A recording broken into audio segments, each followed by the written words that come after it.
Welcome to the Teaching Journeys podcast, hosted by Dave Roberts. Humanity possesses a unique skill, the ability to pass knowledge from one generation to the next. This podcast embraces that ability, offering learning opportunities through conversations with extraordinary guests. Dave aims to leave a positive mark on individuals around the world. So before you dive into today's episode, please share this podcast with your network, including friends, family, and colleagues. And please consider leaving a rating or review. Your support makes all the difference. Hi, everyone, and welcome to another episode of the Teaching Journeys podcast. I'm your host, Dave Roberts, and today it is my pleasure to have as my guest, David B. Lyle. In 2009, David ditched his trusty Canon AE-1 film camera to embrace the burgeoning phenomenon of digital photography. Since then, David has gone on to create a prolific and stunning body of work that serves as a colorful love letter to urban environments. Wherever he lands throughout the world, his photographic mantra is to inspire life among the otherwise inanimate, while integrating architectural and environmental elements into powerful expressions of art. In a relatively short amount of time, he amassed a catalog of more than 3,000 images, and he's gaining speed. An avid cyclist, he whips through the hills of Northeast Ohio, the scenery passing by in a blur. He talks fast and walks even faster. David can easily fill a room with his deep voice, and his passion for discovering new connections is never-ending. A natural networker, he thrives on building long-lasting relationships with his interior design, corporate, business, and individual clients, and delights in finding new ways to wow them with his work. These days, you might find David brainstorming with an interior designer about his next installation project, leading a presentation at a camera club, or perched in his office chair in the middle of the night, lit by the glow of his monitor. But there's one thing you can always count on. He's creating something new. And with that, David, welcome to the Teaching Journeys podcast. It's a pleasure having you on the program today. It's a pleasure to be here, Dave. I appreciate it. Thank you. My pleasure. We were introduced by a mutual acquaintance. I got to give a shout out to Michael Gersh because he might reprimand me if I don't. But that would not shock me. Yeah, it wouldn't shock me either. But Michael messaged me on Facebook and introduced us, and I liked your backstory. I like the passion that you have for your work, and you really fit the type of individual I like to attract as guest contributors for the podcast. So I am glad we are here today. Well, it's interesting you say that too, because Michael and I met at a gallery showing up in Hudson, Ohio, above Akron here. We hadn't seen each other for about 2 years, even though we follow each other on Facebook. And Michael said, you know, he may be a good participant for a friend of mine. And he linked me up with you, and he also linked me up with Alethea. Yep. I have your podcast, and Alethea is coming up, and this is my first podcast ever, and I'm grateful to be here. Well, it's nice to be the person who's doing your virgin journey on a podcast. So, and truly it is. So, and I will try to make this as painless as possible. Appreciate that. You're welcome. Well, I've spent 5 years in radio too. This is the first time I've done a podcast. So I have been in radio, but it's a lot easier when people don't see your face, because I often said that I have a face for radio. Yeah, I've been told that on occasion myself. So, but anyway, let's get right down to it so that our audience can get to know you on a very personal level. So my first question for you, David, is tell our audience about the experiences that have shaped your life path and your life passions. Well, I know that we have talked when we had an earlier time together about my leukemia. I think my leukemia was one of the defining points of my life. In the midst of work, in the midst of health, in the midst of family, what I'll share with you here was the defining moment of my life. 15 years ago, we were in Washington, D.C. My sister and brother-in-law lived there, and we were hanging drywall on their ceiling. For 4 days, we hung drywall. And we came back, and the following week we went to a wedding, which was right around Christmas. At the wedding, we had a great time, and we took our turn in the wedding booth. And after we got our picture back, my wife, Kathy, who will have our 50th anniversary this June, but my wife, Kathy, looked at the photograph and said, "You look very anemic." And being a man, primarily being a man, beside a husband, I said, "Honey," and a photographer, I said, "of all the places you could get a bad photograph, it's at a wedding booth during a wedding reception." She said, "I know that, but you still look anemic." So for 2 days, she said, "I really want you on Monday, I want you to call the doctor and I want you to get some tests done." And I said, "You're crazy." As a loving husband, I said, "You're crazy," because I'm a man. And I said, "But I'll do it." So I went into the doctor's office and had a nurse practitioner check me over. Blood pressure was great. Everything was great. She said, "But I'm going to take some basic blood tests and see how you're doing." And I said, "Okay." So that was the day before Christmas Eve. That night we were watching a movie and I got a call at 10:45 at night. It was the nurse practitioner. And she said, "David, there was an anomaly. There was an issue with your white blood cells in your test. And I need you to go into the hospital immediately. There's a team waiting for you."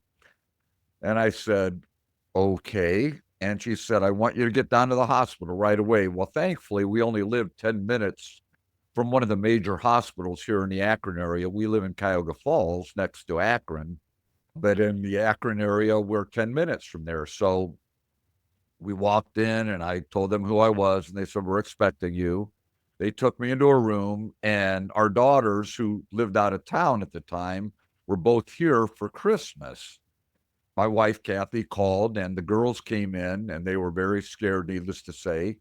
And we also have two friends that are both health professionals that we've known for 30 years, and we called them and they came in. So it was my family, my son-in-law, my daughters, my wife, and our friends Chuck and Debbie Baldridge. And they came in. They said, "We'd like to take another test." They took another test. And when you are normal, your white blood cell count is about 5,000. When you're very, very, very sick, your blood count goes up to 10 or 12,000, like if you have COVID or something like that. Mhm. So remember that. My blood count was 296,000. Wow. Got sick to my stomach on the hospital bed, laying there with everybody around me. And I didn't even sharing this today. And I'm sorry about the tears, but haven't thought about it for a long time in that vein. But it's a defining moment of life, a defining moment. Yeah, yeah. And I think if I heard that I was diagnosed with cancer, there'd be two things that are going through my head. One is that I'm either going to live or I'm going to die. There's no Yes. other in between. And besides, I have kind of an informal rule on the podcast is that crying is great. Okay. Well, some people make fun of me for it in a fun, joking way, not a disparaging way, but a joking way with me because I share my emotions out of my sleeve when I remember things. Well, and the other thing too is that I think an authentic display of emotions, whether it's tears, whether it's happiness, whether it's confusion, I think makes us who we are. So just feel free to be yourself at any point in this podcast and Thank, let the emotions go. thank you. So I was on a bed with all my friends and family, many of my friends and family around me. And finally, the nurse was kind of, I hate using the word hem hawing, but she was kind of just dancing around everything. And finally, our friend Debbie Baldridge, who was an RN and a psychologist, said, "What does he have?" And she said, "He has some form of leukemia." And that's when it really hit me. And so they took me up to the oncology floor that night. And by that time, it was the early hours of Christmas Eve. Not Christmas, but Christmas Eve. I was laying there in the bed, and it was about 1 or 2 in the morning, and I heard people around me. I heard people moaning. I heard people crying. I could hear people asking for things in other rooms and shouting and asking for medications. And it was one of the most profound nights of my life. It was a dark night. Well, the next morning, doctor came in. His name was Dr. Doug Trockelman. And he told me who he was. He was one of the oncologists, main oncologists at the hospital. And he said that I was diagnosed with chronic myelogenous leukemia. I've never said it right in my life, and I actually wrote it down here. But it's simply affects the white blood cells, and it's a chromosomal form of leukemia. There's two DNA markers, and the two DNA markers say, make more white blood cells, make more white blood cells, make more white blood cells. So it does. And that's the only thing it does. So he told me what I had, that I had short for CML. And he said, there is a medication that will take care of this now. It was created, it had been a few years earlier, like maybe 6 or 8 years earlier. And it's called Sprycel. And he said, you will be okay. And I just started weeping. And he came over and he actually hugged me a little bit. And he said, you're going to be okay, David. And I said, I don't even know what to say. And so I started taking my Sprycel. And believe it or not, within 8 days, my white blood cells were back down to 5,000. From 296,000 in 8 days to 5,000. Now, is everybody eligible for the same type of treatment that you got for CML, or is it based on individual differences, genetic composition? There are about 3 major medications, Sprycel being one of the masthead medications, as the other 2 are. But anyone that has CML, and there's different amounts that you take, just like with blood pressure medicine or cholesterol medicine, but anybody can take this. And what it does is it doesn't matter who you are, it goes to the base atomic level. I mean, the protein building block level of your blood cells, and it puts those two markers back into place, which is, I don't even have words for it. But there were three main people that, from their graduation with their doctorates in college to their deaths, those 3 main people worked on that drug until it was perfected. And they basically spent about 25 years of their life working on one drug that has ended up saving thousands of lives. There are many times when I still take my Sprycel, when I think about those 3 people. And I think, again, what you and I have talked about when we first met, people in your life and in this world, what they can do. And some do many things, and others do one thing, but that one thing can affect literally tens of thousands of people to allow them to live again. And those people, regardless of their talents, they come into our lives exactly at the moment when we need them. And those 3 people came into your life at the time that you needed them to provide you with the treatment that ultimately ended up saving your life and has put you into the status of a long-term cancer survivor. Yes, they have indeed. And that's why I mentioned them, is because I would be remiss if I did not mention that. And they had a team with them, but they were the 3 principals that created the medication to eliminate the CML deaths, which is pretty amazing. Well, for your white blood cell count to go from extremely serious or even terminal to back to normal in 8 days is, to me, almost unheard of when it comes to cancer treatments. Exactly, Dave. And it's so profound. I mean, we could talk about that for a lot longer, but it's just an amazing thing. And it's not amazing because it didn't just happen, it happened with hard work and staying at it. And one of the things that, I believe happens is that when we survive a terminal illness, or it shifts our worldview tremendously. So my question for you is, how has your worldview shifted as a result of being diagnosed with cancer and then ultimately being a Mm. long-term cancer survivor? Well, I am not perfect, but I am grateful and thankful. And I live every day, even on a mundane day or a day filled with all kind of scheduled appointments with my business. I live that day to the fullest measure possible. And I'm much more aware of those around me and in normal scenes of life and living. And I hurt more for those who are hurting, and I rejoice more with those who are rejoicing. I'm aware of those who are trying to overcome personal or health or social or environmental issues. I guess I'd use the term intuitive. I'm much more intuitive, that's for sure. Yeah, I think everything shifts. Our priorities, our value on relationships, and also how we define abundance.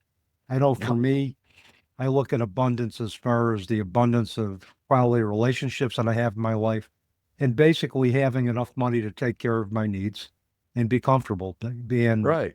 And I wake up every day just being grateful that I get a chance to do what I love doing every day. That's Um, right.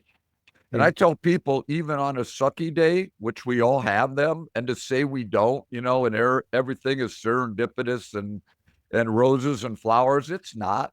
But no, even on a sucky day, after acknowledging this is a sucky day, I take a couple deep breaths and say, but I'm here. But I'm here. yeah, and I'm grateful for that. Every day I wake up, I express my gratitude to the universe for having another day to just be alive and to make the most of that day that I'm given. And, the other thing is I think we also learn to embrace all parts of the emotional spectrum. We embrace joy, we embrace sadness because it's all part of who we are. We've had to learn how to do that. And all Right. of that makes us, I think, more sensitive to those individuals who are going through their own challenges and makes us more genuine. Mm-hmm. Yep. I totally agree. Now, I know you are an accomplished photographer. I've seen the work on your website. You do some very intricate, very Mm. detailed, very vivid work. I know your goals are to bring life to inanimate objects and create community through your photographs. How does your journey as a cancer survivor inspire or align with those goals? Okay. Well, after looking at that question, I first have to give another shout out because we're kind of going down an avenue of people today, not just me, but people.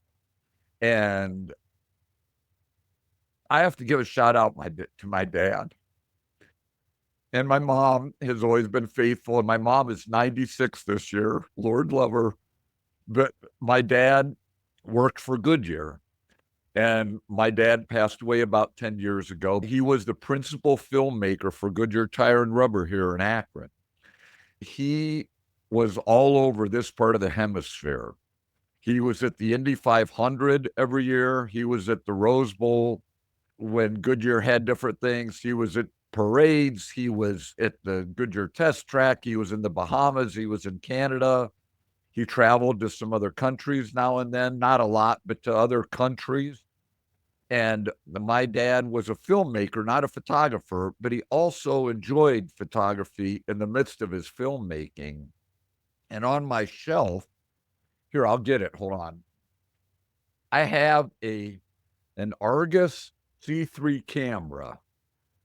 And this camera has a little thing on the back for aperture and speed and that. And this was my camera. This was Dad's camera, but he let me use it. Dad encouraged me, and he didn't give me a lot of intricate details. He just encouraged me to be what I want to be as a photographer.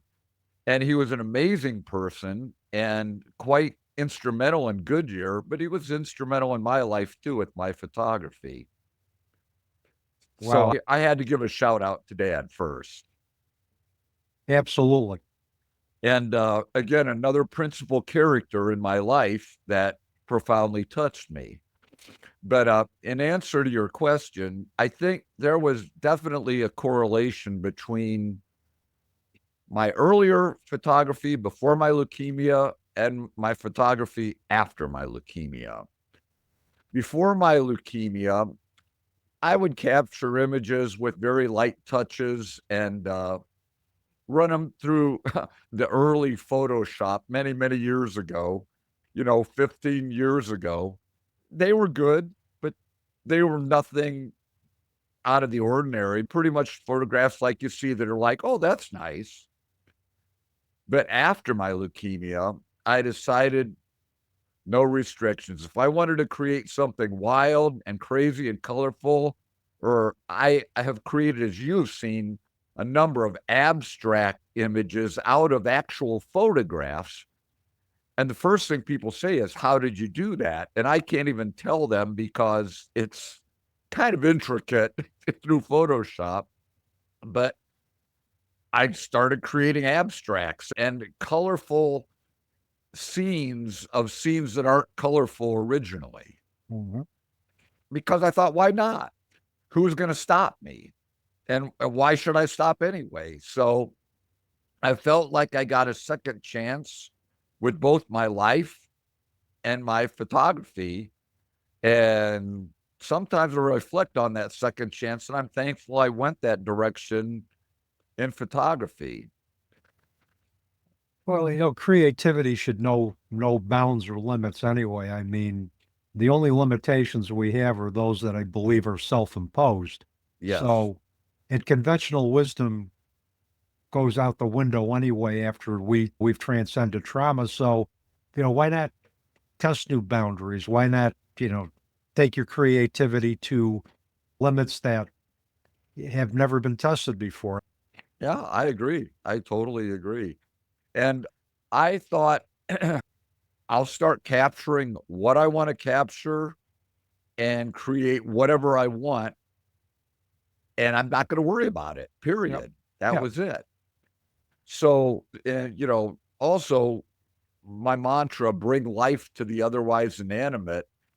Uh, that statement resonates with my photography and with my social construct of how I view others too. Hmm. Because sometimes you walk by somebody and you think they're a nobody. I try not to do that, but sometimes in the busyness of life, we walk by somebody and we think they're nobody.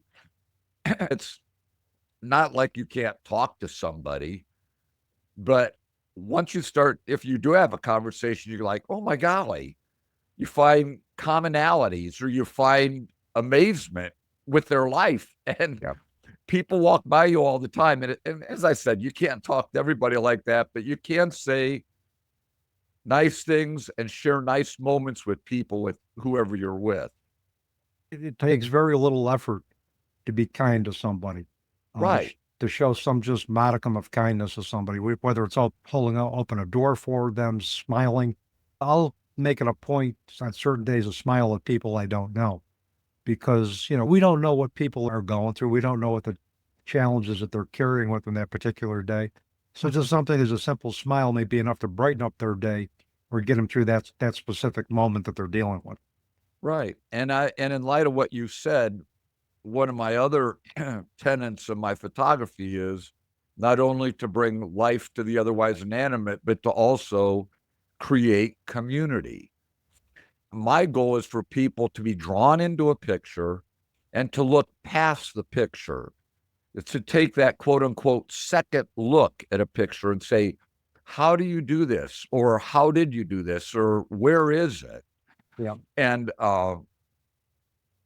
I think that the same thing occurs if I'm at a cash register and I say to somebody that looks like they're tired, hey, I'll say quietly, thank you for what you do. I appreciate it because I know you're a cashier, but I appreciate it because I needed this today. And thank you for your work and your life. And you can't believe what something like that does to people. It's amazing. Well, people don't recognize the impact that they have on other people's lives. And, we may never truly understand the impact we have on another's life, but everybody in this world has a purpose. Everybody here, regardless of whether they're a cashier, a high-level executive, a successful middle manager, we all have a purpose and we can all impact individuals in our own way. And a lot of times we may not be aware of it, but everybody in this world has an impact. Well, grandiose is a word that people use for a lot of things. Small comments, small times of sharing love with people, both that you know and don't know, to the best of your ability, counts for so much. So between my bringing life to the otherwise inanimate and creating community, yes, those are the two quote unquote mantras that I have within my photography. And I feel, as you've seen my website, I feel like I create a uniqueness. And I'll give you an example of one. I had an exhibit in Akron at a group called Summit Art Space. And they told me they wanted all pictures of Akron that I had created. There's a high school in Akron called North High School, and their team is called the Vikings. And it's one of the oldest buildings that hasn't been torn down and rebuilt yet, but it's probably about 80 or 90 years old. There is a Viking scene. There's a literal Viking scene on this beautiful historic high school building that's about 2 miles from our home here in Cuyahoga Falls. In fact, it's the school my wife went to. And I took a picture of the Viking ship, but not the school, just the Viking ship. And I added my bright, vibrant colors to it. And everybody from Akron was drawn to that. And they said, all these are in Akron? They would question me. I said, yes. And I had 20 images, large scale images in this exhibit. They said, well, where is this one? I said, well, where do you think it is? And they said, I have no idea. And I said, well, you can see it from the interstate. You can, yes. Well, can you give me another? It's in North Akron. Oh, man. And it faces the highway. They go, North High School. And it was like a game, but it was fun because people realized they passed by it every day and never saw that Viking scene with the Vikings and the ship above those 4 large entry doors. So I love that stuff. That's what I live for.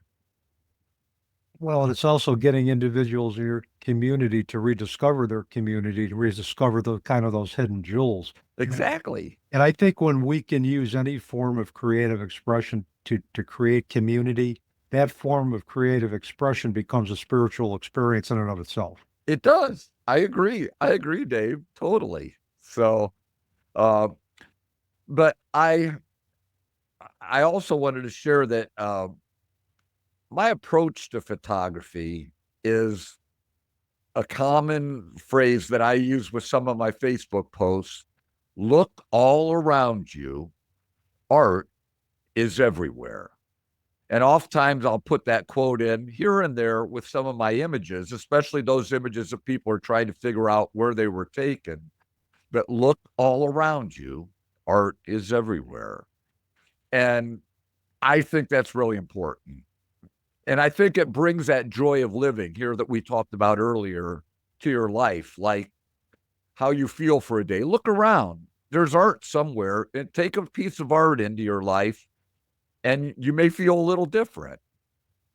That's right. Particularly, in the times we're living in now with the polarization and a lot of the strife that's happening globally, you can immerse yourself in a good piece of art and just for that moment, forget what's going on around you. I mean, that's probably one of the best activities I can suggest individuals to focus on the present moment.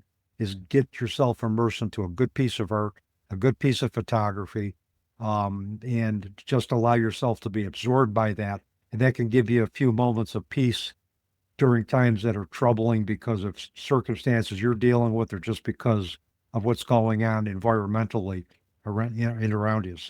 Oh, exactly. So Exactly. So, and my art, my photography, um, is you would actually ask me this in our post sheet, question sheet here, but my photography is based kind of on, I would say, equally on intuition.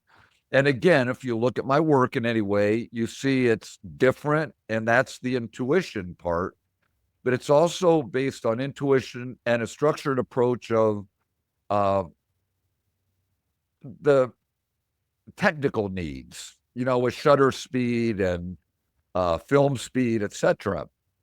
And so I use both the technical aspects of my Canon camera, and I have a nice Canon camera, but when I'm on vacation, I'll shoot with my phone or my camera. Both. It doesn't matter. I don't care what I shoot from. It doesn't always have to be my camera. I've taken things with my phone and blown them up and actually sold them from a picture that I took off my cell phone and created into a 20 by 30-inch picture. So I use both within intuition, and yet I'm technically correct, because you have to be technically correct with a good camera or you don't get a good picture. yeah, it's like with anything you're doing. I mean, if you don't like with the podcast, if you don't get a really good audio recording, it makes it more difficult, I think, to edit.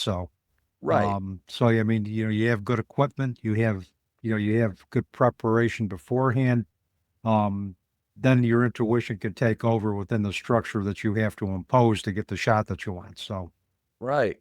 Well, and people say, why do like a lot of people take pictures of landscape or something in particular. And it's kind of funny because I had written it down and then I erased it because I put some thoughts for our meeting here today, our podcast.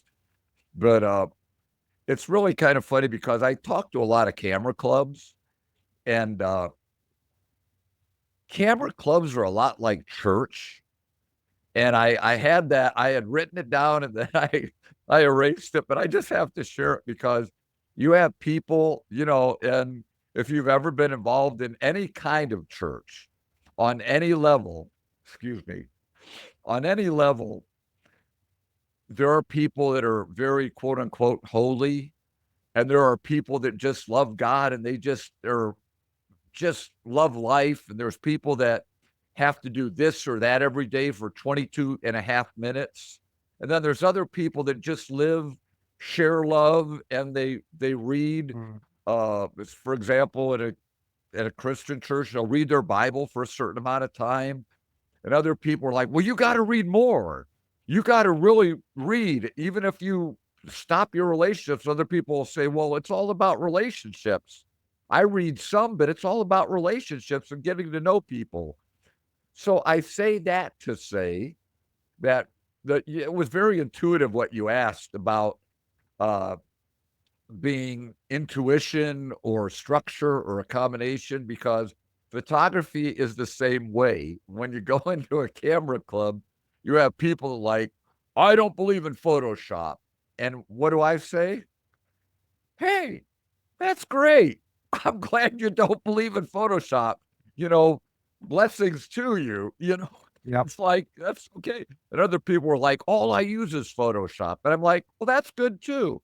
And other people say, well, I get everything done right in that photo. I don't make any changes. And I say, I honor you for that. And so you have a wide range of photographers when I speak to camera clubs, and they are as adamant with their personality and their concepts and precepts about photography as a religious person is at church. And I know that's a crazy correlation, but it is really funny. As long as it makes sense, any types of relationships between two different concepts work. I totally agree with that. I Yeah. totally agree. That's probably the first time you ever heard photography and church correlated, but it's kind of funny when you think about it. Well, you look at it, you try to set up a sense of community or establish a sense of community with your photography, and in church, that's a community in and of itself. Right. And so basically, the differences really aren't all that much when you take a look at just the general context. If there's one thing you would want to leave our listeners with today, or one thing with subcategories, which I'm always good with, what would that be, David? Well, I'm going to share a little story that this just happened to be the week before last, and then I'll share exactly what I'd like to leave today. But in the midst of everything going on, I happened to see a 15-minute video of people hearing for the first time with cochlear implants. They never heard in their life. You and I have headphones on. We can hear. We don't count that blessing in our lives sometimes, but these are people that had no hearing. And when they heard for the first time, and these were babies 10 and 11 months old, all the way up to middle aged and older people that had the opportunity to get a cochlear implant, when they heard the voice of their loved ones or even the technician that they didn't even know, but when they heard the voice of their loved ones, they started weeping, and they would smile and weep between the two. And it really touched my heart that I want to hear God's voice. I want to hear his voice in my life.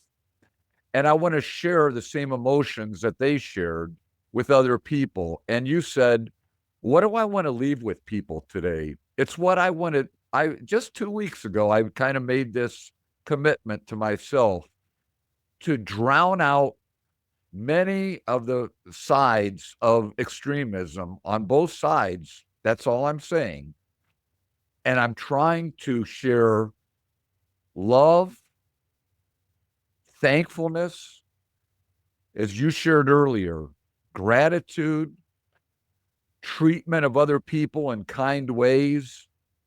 And if I can be a light to others, and in the Bible it says, don't hide your light under a basket, don't hide your light under a basket. I don't want to hide my light, but I don't want to be the light. I want to be part of the light to share. And this is what you and I have shared in the midst of photographic, exacting photographic techniques and this from the beginning to end. You and I have been sharing care for others, love for others, being intuitive, both with my photography and with people. I think there's a correlation between so many things in life. And I just want to hear a voice of peace in my life and share that peace and that joy and that love with others. That's what I'd like to leave. I think that's a great legacy to leave, and that's a great principle to live by every day of our lives. I totally humbly and sincerely agree, Dave. And this just happened to me, and I wasn't going to share that either, but I felt like it was important. If we haven't heard anything, what emotion do you want to have when you hear for the first time? And that may be somebody sharing something for the first time in their lives to you, and they're being intimate with you. How are we going to respond? Are we going to respond, or are we going to react? And we have free will to do either. Yes, we do. And with every choice that we make, there's a consequence to that choice. And there is. And I would choose to take the consequence that is about peace and love as opposed to any other consequence I agree. when it comes to treating our fellow human beings. So, and in light of all of what we've shared with my leukemia and me realizing that every day is precious, it all assimilates together with my leukemia, my photography, my passion for color, my passion to share unique photography and artistic photography, my passion to hopefully love people, even a cash register person, to share quiet, succinct, short moments with them. If our listeners want to contact you, find out about your photography, or contract for your services, what's the best way for them to do that, David? If you would like to contact me, you can contact my website and leave a website submission on there, and I'll get right back with you. And my website is www.davidblyle.com, and B is in boy, David B. Lyle, Lile.com. And I will make sure that gets in the episode notes for both YouTube and for the other podcast platforms that the Teaching Journeys podcast is on. So with that, David, thank you so much for being such a valuable guest contributor today. I think your maiden podcast voyage went very well. Well, thank you. And I hope that there are many more podcast voyages in your future. So thank you. You're welcome. And thank you for having me on. Thank you for your kindness with my first venture in this. You have been wonderful. Again, I have to acknowledge you. I say thank you very much, Dave. My pleasure, Dave. And I like to treat people the way I'd want to be treated. So I can see that.